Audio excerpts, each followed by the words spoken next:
Some sounds were never meant to be heard.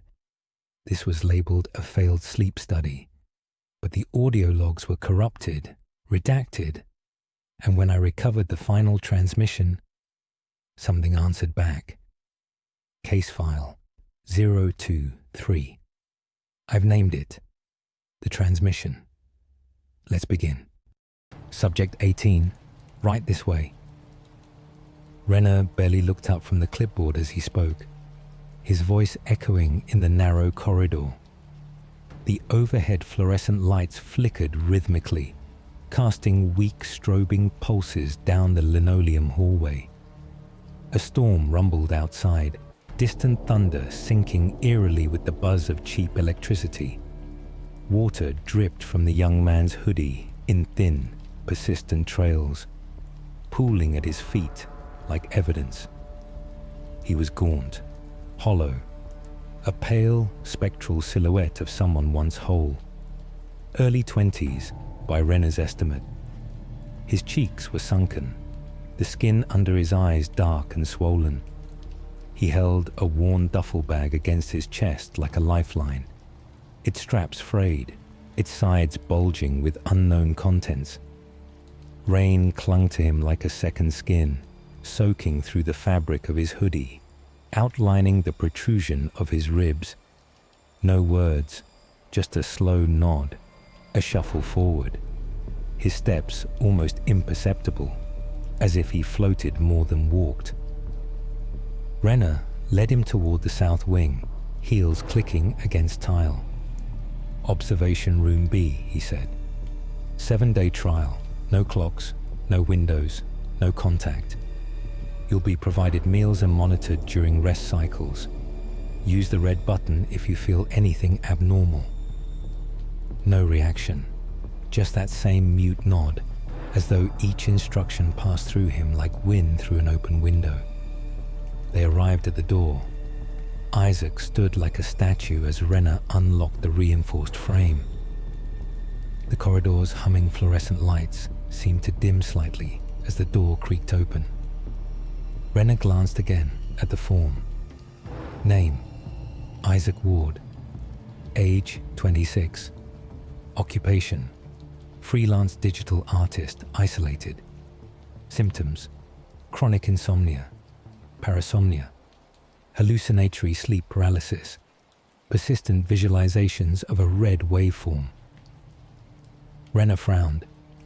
You said you see something, a signal? Isaac's voice was paper dry and low, as if dragged from a well. It pulses, like a warning. Renner narrowed his eyes. And when do you see it? Isaac's lips twitched into something that might have been a smirk, or a tick. Not when I try to sleep, when I stop trying. By the end of night 3, Renner had consumed nearly 20 hours of continuous footage.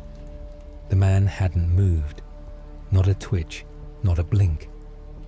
Isaac lay in the cot like a mannequin, eyes wide open, pointed at the ceiling, mouth slightly agape. Most unsettling of all, his vitals were perfectly normal. Heart rate calm, respiration smooth, and the EEG showed consistent delta wave activity. Deep sleep, medically impossible, and yet his eyes never closed. The room's lighting remained dim at all times, a deliberate control mechanism. But Renner couldn't help noticing how shadows seemed to deepen unnaturally around the cot, as if darkness were drawn to him, nesting in the hollows of his form. Renner leaned toward the grainy black and white feed, fingers twitching at the rewind controls. Frame by frame. In the upper corner of the screen, just within the dim radius of the overhead bulb, something shimmered. A figure, thin, long-limbed, facing Isaac, still as death. He rewound. It was gone. Night 4, 3:11 a.m. There it was again. A silhouette with no features, no face. Watching, waiting. And then Isaac began to cry. Not tears, thicker, darker, Blood seeped from both eyes in slow, glistening streams. It crawled across his cheeks like worms, staining the sheets with coiled crimson lines. Renner watched, transfixed, too cold to shiver. The air in the surveillance room had grown heavier, as if pressure were building inside his skull. He jotted a note, though his hand trembled. Subject displaying ocular hemorrhaging with no physiological stress response. Night 5 began with the scream. It pierced the intercom system in a shriek of broken glass. Renner staggered, clutching his ears as 3 monitoring stations blew into white noise. The feed from Room B snapped, then blinked back into view. Isaac was curled in the corner, blood under his fingernails, patches of hair missing, muttering in a cracked whimper. Don't transmit, don't transmit, don't let it out. Emergency sedation, physical restraints, a cot reinforced with steel. When Renner returned to his desk hours later, he played the audio log, and then again, slowing it down, amplifying background layers. Buried beneath Isaac's voice was something else. Dozens, hundreds of voices layered under the static, whispering in unison. Red to red, signal to skin, open the gate. It sounded wrong, not just unnatural, inhuman, like vocal cords grown in static.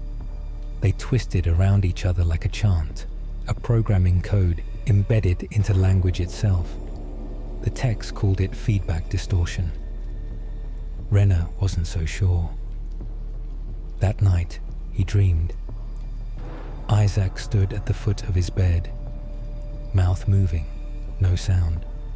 Behind him, the waveform shimmered, red, pulsing, alive. It floated in the air like a wound in reality.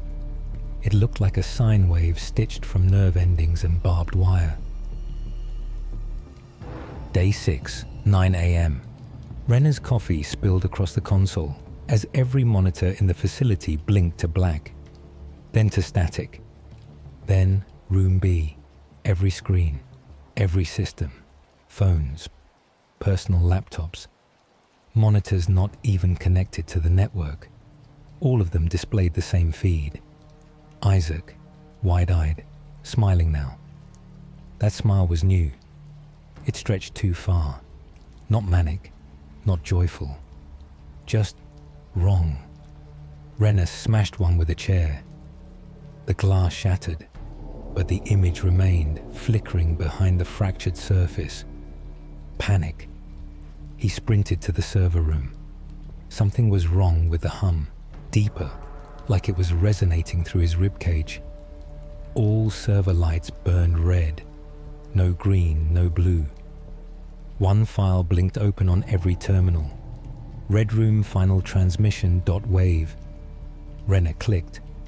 The sound wasn't sound. It was inside him. A shuddering tremor, as if his bones were vibrating. His ears rang. Blood dripped from his nostrils. He clawed at the headphones, but it didn't matter. The transmission came from within. His thoughts began to echo in his own voice, layered, distorted. He could feel syntax breaking down in his head. He bit his tongue until he tasted iron. Renner opened his eyes. He was in Room B, strapped down. The walls throbbed, walls that weren't walls at all, but something organic, pulsing, breathing. The ceiling burned red with crawling glyphs. Outside the glass, Isaac, calm, clean, dressed in white. He placed a hand on the window, mouthed the words, "Your turn." Renner blinked. He was back in his office, gasping, alone. Light buzzed overhead. The air was too still. His inbox chimed. From, null at root, subject, transmission initiated attachment. Red Room Final Transmission .wave. He deleted it. It returned. He unplugged the machine. The audio played anyway, even when he shoved the computer off the desk, even when he smashed the monitor. It kept playing, In his head, in his breath. The waveform was embedded.